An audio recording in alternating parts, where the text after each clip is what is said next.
I live in a town of eldritch beings. It's kind of annoying. Part 1. I remember when my town was normal, which is not a great accomplishment or anything, seeing as the shit all went down when I was in high school.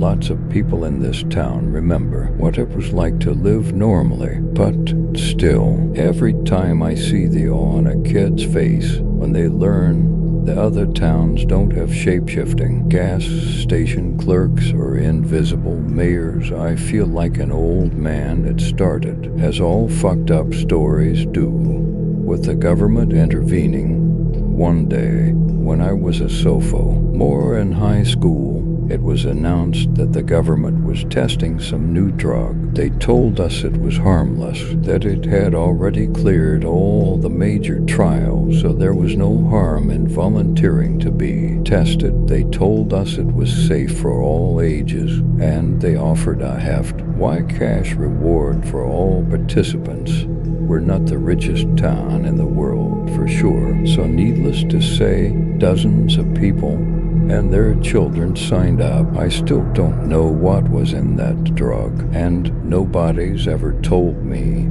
But shit went haywire almost immediately, and the government shut the project down, and with it, our town. No one moves in, no one moves out, and now we've got a hefty government facility in our tiny little town to take care of the aftermath. There's firewalls on almost all our social media and communication outlets, censoring what words we can or can't say. But I checked, and somehow this Reddit sub isn't covered by it, so I'm gonna tell my story here. But this story isn't really about the government or even the town. It's about Jolene. Yeah, like the song, I went to high school with her, and she mentioned it literally every time she introduced herself, so I don't want to hear anyone commenting about it. I wasn't so annoyed by it then, but that was when I was still easily captivated by pretty girls, and she was still pretty enough to be captivated by. Hell, she might still be to some people.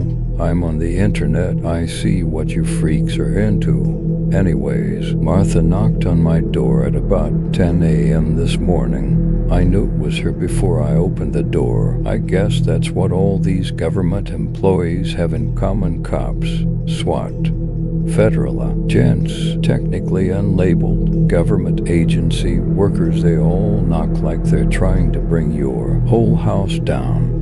Martha visiting could only mean more work for me, so I opened the door with an exasperated sigh. What now? Martha looked equally as annoyed as I felt. Jolene's sister brought her son to visit her, and I asked, waiting for her to get to the point. Little fucker likes picking random shit up, I guess, she said grimly. There was a dead mouse in one of his pockets. My stomach dropped. Fuck. Jolene's gone then. Sure is. How long do we think? Judging by the fact that the blood in her cell's still wet, I'd say not long, I nodded, rubbing a hand over my face. I'll start looking. Radio me with any information. You got it, boss, Martha said dryly before turning to leave. Now, Beth, or you get all freaked out. Most of this town's residents don't go around regularly killing little boys. In fact, most of them are generally capable of living among us normal people. But some cases, like Jolene, need to be kept away. They're more prone to violence. But even if Jolene wasn't, well, Jolene, her sister, should have known better. Our special residents don't think the way do. They don't feel the way they do. Jolene probably loves her sister to the best capability that she has because she remembers loving her when she was still human. There was no reason for her to extend that love to her sister's son. All she saw in him, and that damn little mouse corpse in his pocket was a means to an end and a little bit of fun to be had. Anyways, our town's pretty isolated.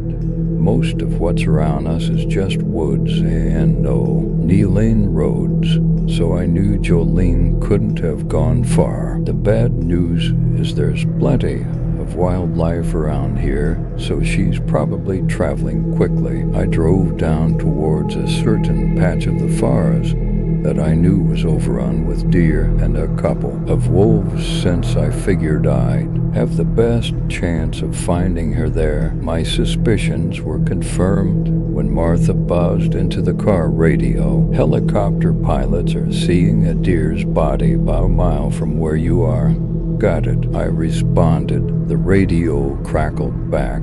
Be careful, Martha said. I chuckled. If they wanted me to be careful, they wouldn't send me out to do this shit in the first place. Eventually, I spotted the aforementioned deer corpse lying across the middle of the road. I parked the car, blocking the road on purpose to avoid any innocent passers-by coming acro. As the deer themselves, I walked up to it. It was dead all right, lying there with its guts splayed out on the concrete and its legs twisted unnaturally, eyes dead and blank.